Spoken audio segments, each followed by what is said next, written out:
Welcome back. Today I have for you kind of the perfect follow up to my last episode, which focused on making the world that you want to see and the profound impact that your everyday actions have, even if it doesn't seem like it at first. In this episode, I'm going to focus specifically on step parenting and the challenges that has, but also the impact that it has. And so even if you're not a parent or a step parent, please still listen in, because I'm going to cover how to believe that you're making a difference and you're making progress with the situation or with people, even if it doesn't feel like it. So if you are a parent or a step parent, I hope you'll find this episode extra helpful and encouraging. But again, even if you're not, there's some wisdom in this for you, because I've had a lot of experience with moving forward and pushing forward and learning and feeling and trying when it feels like I'm not making any progress with people. And it can be applied, at your job, at your religious organization, with your neighbor, whoever it is that you're trying to interact with right now and make a difference or grow in that relationship. I have some pieces that I hope you will find helpful. And so to begin, I'm going to kind of share a little bit about my family, just so you kind of can get a sense of what's been going on, and kind of what we're working with. So when my husband and I met, I had 3 kids and he had 2. Okay, so right off the bat, we had 5 kids, and I quickly became pregnant after, I was in a relationship with him for a while, but I became pregnant with our 6th child that we had together. And when we moved into our home, because neither of us at the time had a home that was big enough for 8 people, I was still pregnant and moved into our home 10 days, I think exactly, before our son was born. And so, in terms of ages, I'll just tell you how old the kids are right now, and then you can kind of just understand the last few years, what we've been doing. But as of now, I have a 13-year-old 7th grade child. My husband has twins who are in 6th grade.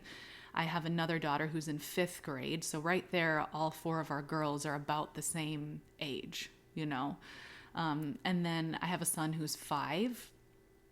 And then we have, my husband and I have our 2-year-old, okay? So we had to jump into parenting and step parenting just kind of all at once, and had to learn on the fly. And with this situation, we had to learn to be step parents in different ways. Like, for example, my husband has shared custody of his kids. And so I had to learn to step parent 2 girls who have a completely other side, right, with differing values. For the most part, my kids are just with me. I was a single parent. And so my husband had to jump into basically being the parent for my kids. 2 very different versions of step parenting that both present, things that are easier about it as well as challenges with it. And so I'm going to kind of cover some of these challenges, but also the things that I am incredibly grateful for. And I will tell you, throughout, this whole thing, it's been incredibly difficult, but I would not trade it, the lessons that I've learned. So let me explain what I mean. So probably the biggest challenge of blending a family and becoming a step parent is that you are combining 2 people, especially if they've been single parents for a while, who have their own methods of survival and their own values, right? And when you've been a single parent, you don't always realize maybe some of the mistakes you were making, or maybe patterns that you fell into with parenting your kids that weren't so healthy. Because nobody's there to question you. And sometimes I think that can happen even if you are with whether you're married and with the other parent of all your children, or you're with the parent of your children. And so I think sometimes when you're a single parent or you're with the same person the whole time, you fall into patterns and you have nobody to kind of question those patterns, or at least nobody that you take seriously when it comes to those patterns. Because let's face it, if our parents criticize us, or a friend or a neighbor gives us criticism about our kids, and how we're raising them, we're going to be a lot more likely to combat that, because it's like, well, who are you? You only see this one fraction of my life. You don't know me. You don't really know my kids. You don't know my reasons. Who are you to tell me? But when that person lives with you, and they know you very well, and they see you, day in and day out, and they maybe wonder about some of your parenting styles, you're kind of forced to take a closer look at them, partly because it's your partner, like you're more likely to listen because they know you better, but also you live with them. So you have to figure out a way to make it work. And so one of the challenges of step parenting is, like I said, coming into that relationship with patterns of how you raised your kids before. And one of the patterns I struggled with, to kind of survive was, in particular, my now 5-year-old son, who was younger. I had fallen into a pattern of just like kind of giving him whatever he wanted so he wouldn't scream. It'd be like, okay, you want your yogurt? Here's your yogurt. Oh, okay, you want your oatmeal? Let me just make it before you have a fit. Because when I was a single parent, I didn't have the capacity for fits, right? I had 2 other kids. I was working full time. I was running a house, paying bills, managing finances. It's like I didn't have the capacity for a tantrum, and I didn't even realize that I was giving in, because it was like I just was doing it and I had 50 other things to think about. A pattern that my husband fell into, kind of similar but different, is that he was kind of doing everything for his daughters, wasn't really building a whole lot of independence, like he'd pack their suitcases for them, or, kind of do every single chore for them. And so, the issue there is that they didn't necessarily know how to do things for themselves. And so I was different with my daughters because they were older, like they had to be a little bit more independent, but I also encouraged more independence in them. But with my baby at the time, like I said, I was kind of just giving in to his whims so he wouldn't have a fit. And I also never stopped. Like, I had a really hard time slowing down. I kind of got into this pattern of, we always have to be going out and doing something. I always have to be doing 100 things at once. I can't slow down. I have to do this chore while I'm also doing this thing and this thing and this thing. And here's what I'm going to say.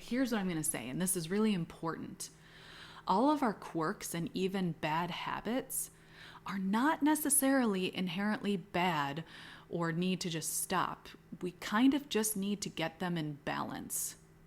And so when I moved in with my husband and we both noticed these patterns in each other, right? Like, I noticed my husband had kind of, coddled his twins and they didn't have a whole lot of independence. And my husband noticed that I was giving in to my, at the time, toddler's demands by getting up extra early to make his oatmeal so it was ready, so we wouldn't scream and have a fit because it wasn't ready.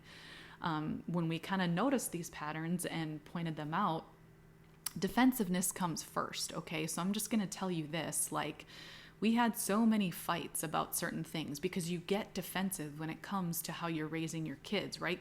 Because it's a lot of work. You pour your whole heart and sleepless nights and everything into these kids, and then to hear that you may be messed up doesn't feel great, right? You get defensive, especially if you've fallen into a pattern that you weren't aware of. So just know that although it's really uncomfortable, and I always encourage people to learn healthy styles of conflict, right, where you don't end up screaming at each other. Number one, forgive yourself if you do raise your voice. It's hard when you're sleep deprived and emotions run high, but continue to practice on, that like deep breathing and walking away when you need to. But all of that is to say, I am grateful for the conflict and tension, and I would encourage you not to run from it if it comes up, because that's kind of what showed me an awareness of the situation. So I was defensive at first when he kind of pointed out that I was rushing to meet the needs of this toddler, and I was defensive when he kind of pointed out that I was running around, and it's like, well, no, I have to run around. I have to be doing these 50 things, otherwise they won't get done.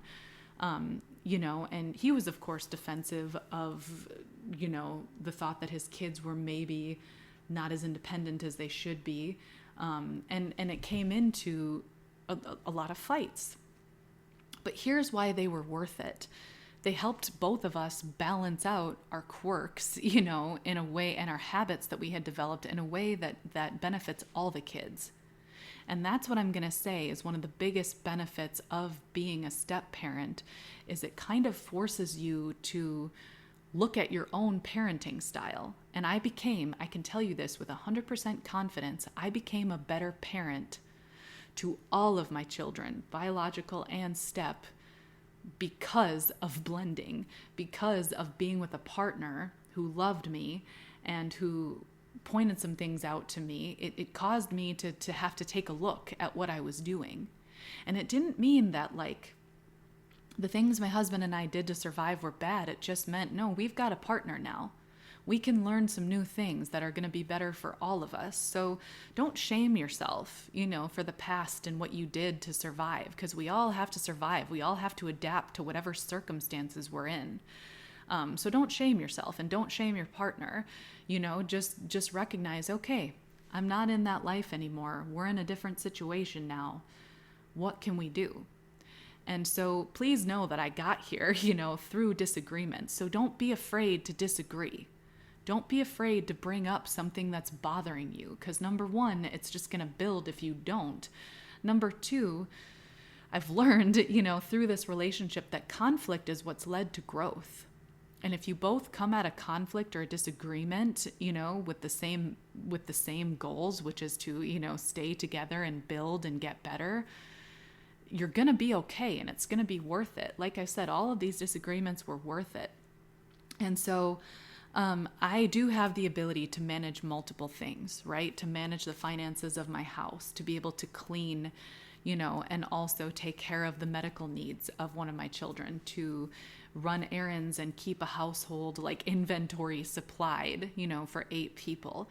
So it's not that I needed to get rid of this, right? I didn't need to get rid of my constantly needing to do something. I just needed to balance it out. And for me, what that looked like is, okay, I don't have to go to Target and then Costco and then come home and clean. It's like, I don't have to run that errand. Instead, I can sit down for a minute and I can read my book. We have enough to get us by. I don't need to run out and do that now. And so I find that if I get caught up in what my husband and I call go mode, and I'm rushing around the house doing too many things, I actually physically stop. And I've stopped myself wherever I'm at in the house. I've actually sat on the staircase before. And I think, okay, what has to happen right now? And if that's to refill my daughter's insulin pump, then I do that. And then I sit down.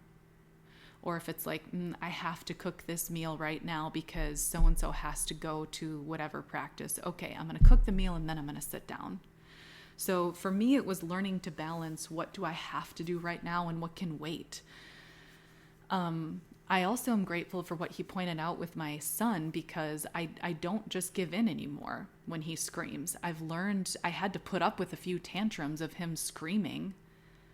But then eventually he didn't anymore because he realized the screaming and tantrums weren't going to get him his yogurt any faster. So it's great, that I wanted to take care of my son, but I didn't need to do it at the exact moment, before he had a tantrum, because then he learns, well, I just have to have tantrums, to get what I want. And so it was just a matter of balancing out, some of those habits and quirks. When it comes to my husband, one thing that he was really good at because of doing things for his girls is one-on-one stuff. He did a lot of one-on-one with his twins, with, sitting down with them and making a craft, or sitting down with them and just focusing on whatever one thing they were doing. He did, kind of back off and heard what I was saying about the independence and saw that for himself. And began to encourage them, nope, you need to put your laundry away by yourself, or you can pack your suitcase. So he did kind of start to back off and encourage them to start doing those tasks, and they did. But where it came to getting it more in balance is he's really good at focusing, like honing in one-on-one on one of the kids and talking them through a tantrum, or doing an activity with them one-on-one. whether that is drawing or painting or chalk. He really, because he spent so much time kind of one-on-one with his girls and doing things for them, he was able to balance that out to, okay, I'm doing something with you and I'm just focusing on you. And the way that we got there, again, it came through arguments, but if I can give you some advice to help you, avoid some of those arguments, it's don't be afraid to look at yourself. It is not a jab at your character. If somebody says, hey, I think you're giving in to maybe too many of his tantrums, or hey, I think you're doing too much for your kids, and I'm speaking specifically about your partner, somebody who has your best interests at heart. If you get defensive, it's okay. Let yourself get defensive, but then be able to move past it. It's not a shameful thing to have areas of growth as a parent. Parenting is one of the hardest jobs that we have. It's so difficult. Everybody needs to learn. And there's a lot at stake, right? You pour your whole life into your kids because that's literally what it is. All those sleep-deprived nights, your finances, everything. I get it. It's a sensitive thing. But we all can learn. Just as we all can be better humans, we can all be better parents. And if somebody's pointing something out to you, it's not a jab at your character. It's just saying, hey, I'm noticing this pattern. How can we fix it together? And that takes some time to learn. And I'm still working on it, learning that by pointing out a particular behavior that we notice in a child or a pattern that our partner has fallen into, it's just a matter of looking at the pattern. It's not saying you're a bad parent or a bad person. It's just, this is a pattern that has developed. How can we fix it? And that's an ongoing thing. But the nice thing is, the more that you get comfortable with looking at yourself and maybe areas where you might have fallen into a pattern that's not good for you or your child, the easier it becomes. The easier you can go, nope, that's my bad. That's on me. Give me a chance to fix it. And I'll give you an example. It just happened yesterday. We have fallen into a habit in my house of letting the kids eat outside the kitchen. In particular, my 5-year-old. I let him eat downstairs when he's watching TV because I'm usually doing the dishes or, something else. And I've fallen into that pattern because it's like, yep, if he's just eating and watching TV, he's not going to interrupt this or whatever it is. And we kind of decided, we're like, no, we can't let any of the kids eat outside the kitchen. Because number one, we've had a mice problem in my house. But number two, they spill. They fucking spill. Okay. We know kids fucking spill. If you've ever had goldfish cracker crumbs in your couch crevices, you know what I mean.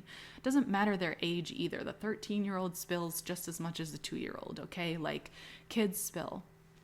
So we came up with this rule of no food outside the kitchen.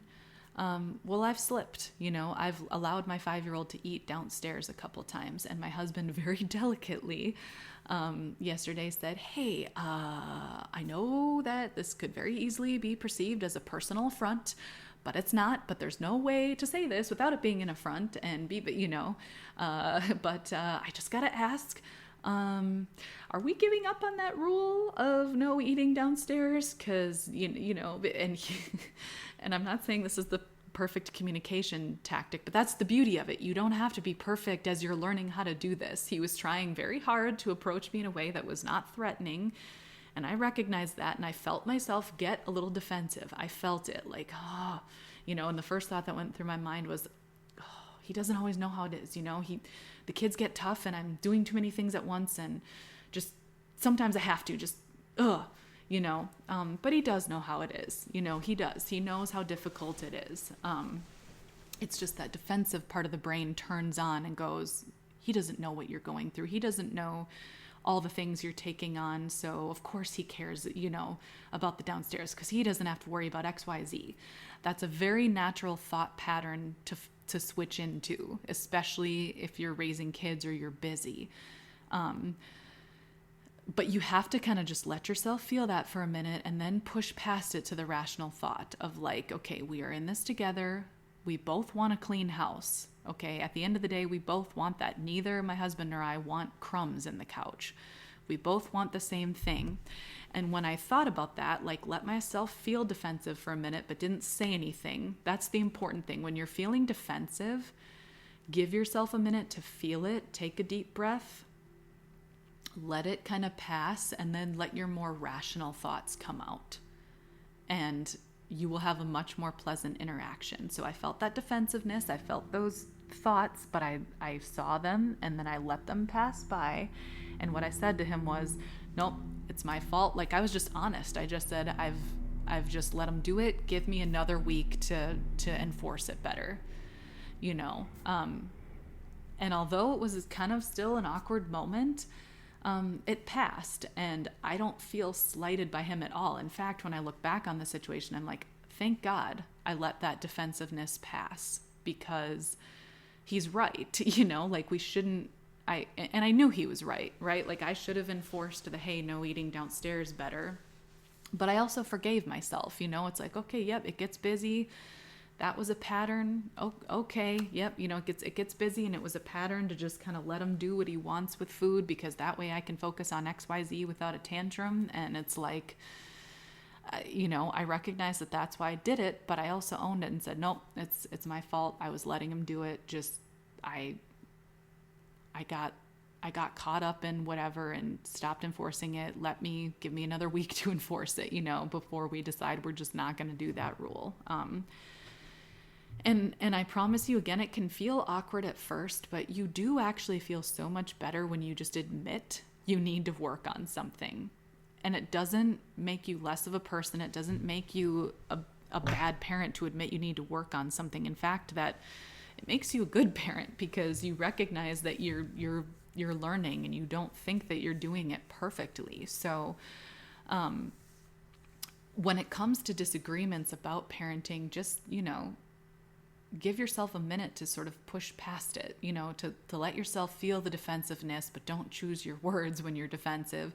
And if you have a moment where you mess up and you do choose your words when you're defensive, forgive yourself. Okay, yep, that was hard. And recognize that what you're doing is hard. Being a parent and step-parent is hard. So give yourself that grace and just say, you know what, I can do it next time. I can choose my words better next time. It works really, really well. Now, on to this whole piece of planting seeds, I want to talk about being a step-parent in particular. I think a lot of the stories that you hear very commonly are, yep, you know, and so took in little Johnny as their own, or little Brittany as their own, or you hear, yeah, they're all my kids. I don't see, you know, all of them are my kids. They might not even use the words stepchildren. They might just use the words children. And that's great. You know what I mean? Like, that's, I think, what every step parent wants, is to be able to love their stepchildren as their own biological children. But it just doesn't work that way. And the stories that you probably don't hear so often is that it takes time, especially when that child has, you know, your partner's ex-girlfriend or wife or boyfriend or husband involved. It takes a lot of time. And you don't necessarily like or love your stepchildren right away. You don't.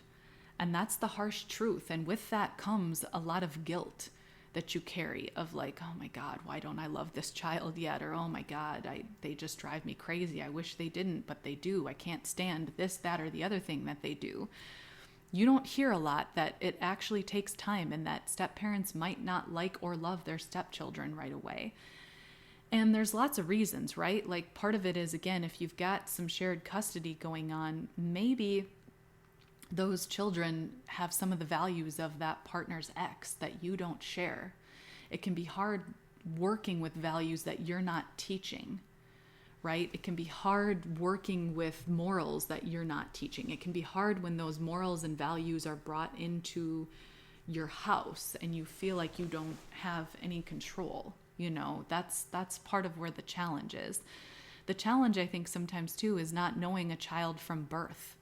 You didn't hold that child in your hands when they were a baby. Or in the case of women, sometimes it's like that. This child didn't come from my body. I don't have that bond right now. It's a lot harder sometimes to deal with a child's quirks and habits when You don't have that from birth bond with them. But it can be built. And this is where the episode comes back to what I was saying in the other episode about building the world that you want and trusting that you have an impact. Being a parent and step parent are very similar in that they're both about just planting seeds. People like the student whose note I read in the last episode, they don't always show you on the surface the impact you're having. They don't always come up to you. Your children don't always come up to you and say, hey, Mom, you taught me humility, and I'm so grateful for that. You might get lucky if they tell you that when they're 40, you know. Children often forget to be grateful too, especially if you live in the United States, you know, in this sort of rush capitalistic culture that has to make a point of being grateful on one day a year because we're just moving to the next thing.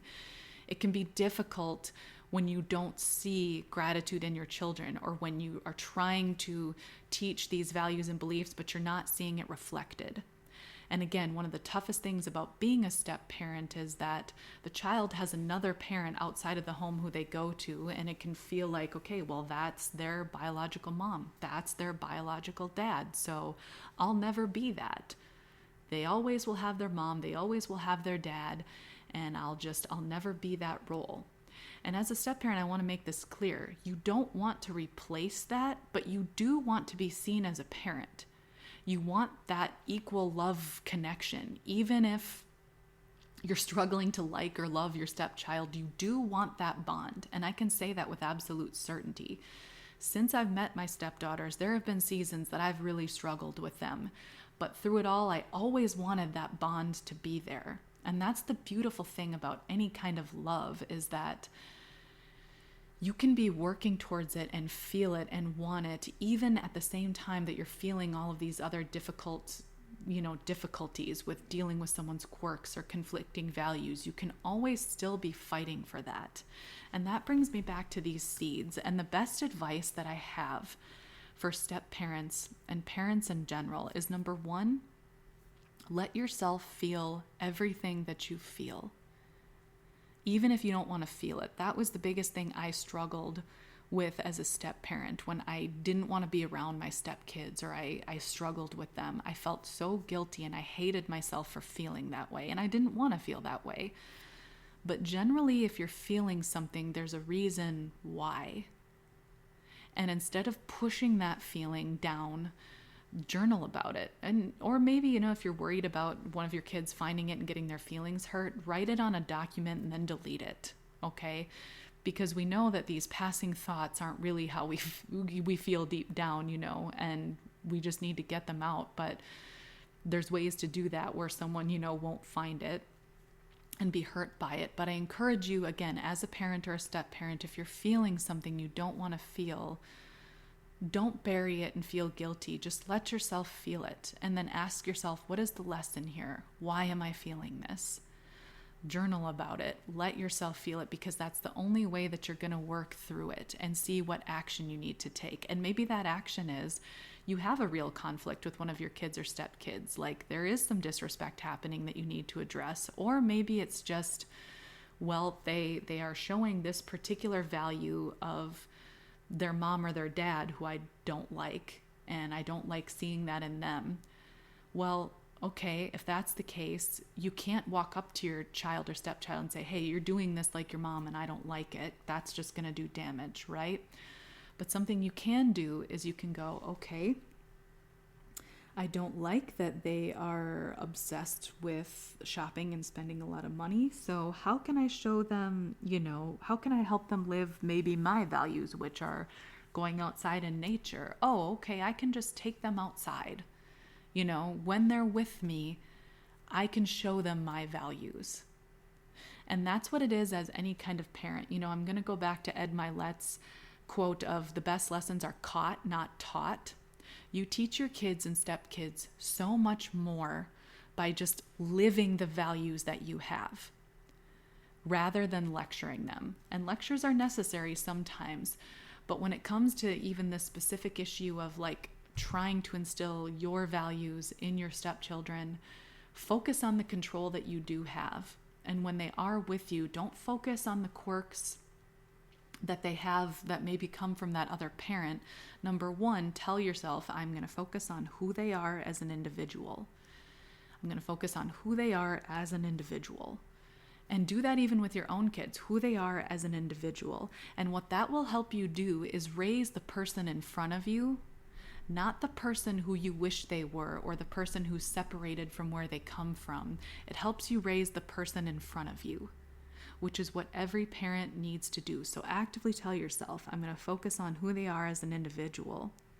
And then if you value nature, kindness, humility, do things with them where those values are shown. When they're with you, don't focus on lecturing them about all the things the other parent's doing. Take them with you to do the things that you love. Model the existence that you want them to live. And I'll add, when it comes to this planting seeds part again, kids don't always walk up to you and say, thank you for teaching me to be humble. But before you know it, you will see them acting that way with others. And it can be something as simple as their little sibling falls over, and they help them up. Or once my daughter ran across the street and shoveled, the neighbor's driveway because she had seen my husband and I do similar things. One of my stepdaughters, who I struggle in particular to connect with because I just don't know if any of the conversations that I have with her go anywhere, if she's understanding, because she doesn't communicate back to me, oh, that's really cool, I appreciate it. You don't always know. The other day we were at a park and she said, hey, Jenna, come look at this. You're going to love it. And what she showed me was a fountain, that was at this park. And she's like, and then look at all these lights that are around it. Look at how the moon is reflecting into the pool. Isn't that pretty? Can I borrow your phone and take some pictures? And this was a really heartwarming moment for me because I often share with this child, I'll be like, I've sent her pictures of the moon before that I think are really beautiful. And I share with her just things in general that I think are beautiful, whether it's a book cover or a flower that I notice. I point that stuff out. And by her calling me over and being really excited to show me this fountain and this moon, I'm like, oh, okay. You are listening. You are paying attention, because the lesson that I'm trying to teach by showing her this beautiful book cover or the moon is what I want to teach all my kids, which is notice the beauty around you. You know what I mean? Pull your face away from the screen and look at the moon. Look at this book cover that somebody designed with all of their skills. Look at this pretty flowing water, whatever it is. She showed me in that moment that she is paying attention, and more so that she does want to connect with me. Trust that if you are living honestly and openly and genuinely, and if you have the intention of connecting with your kids, whether that's your stepkids or your biological kids, and you're doing everything you can do, you are reaching them, even if it often doesn't seem like it. And when they show you signs that some of the lessons you're trying to teach have sunk in, hold on to that, fixate on that. Let your mind move to that as proof. It's the same thing, when I was teaching, or even if you're dealing with someone who you're really trying to get through to or build a relationship with, but you just don't feel like you're getting somewhere. You are probably getting a lot further than you think. And the best thing you can do is just keep living your life and values to the best of your ability. And that will spill over into your relationships with your kids and your stepkids. So key takeaways, okay? Key takeaways from this episode. Don't be ashamed of yourself, number one, for learning. None of us ever need to be ashamed of making a mistake, right? The more comfortable you get with going, oh yeah, my bad, I guess I was doing that, or I was, the more comfortable you get with that, the less threatening it seems and the less arguments that you have, because it's so easy to just go, oh shit, my bad, and correct it.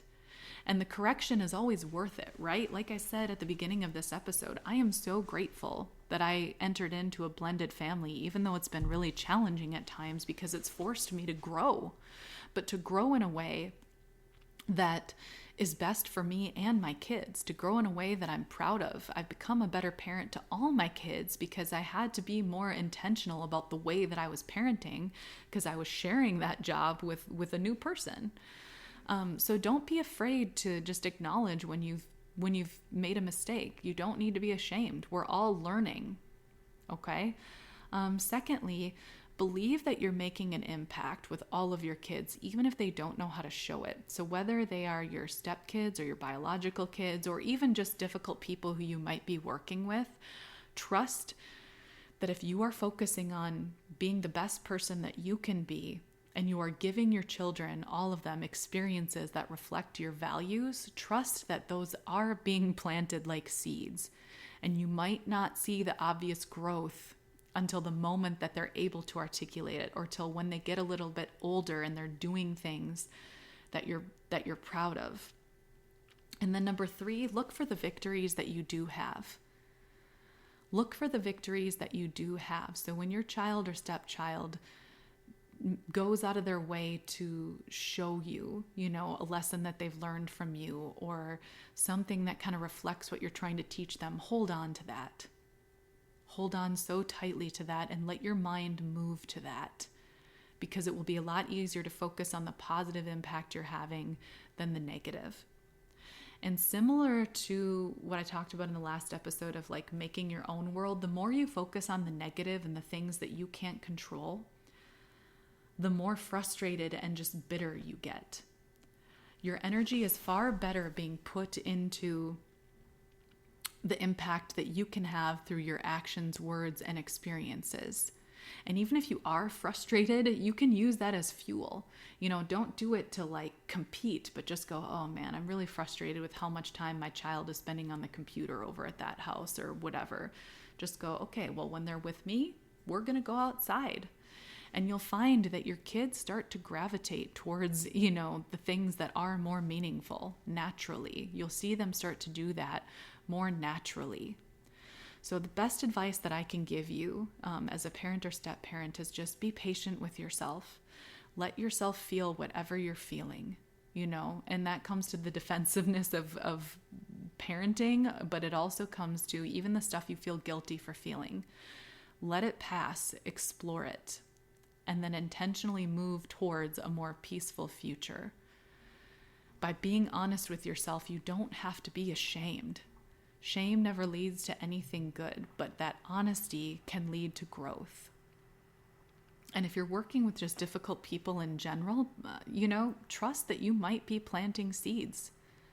Just live the best way that you can live, and it will spread. It will spread, and you will eventually start to see evidence of that growth.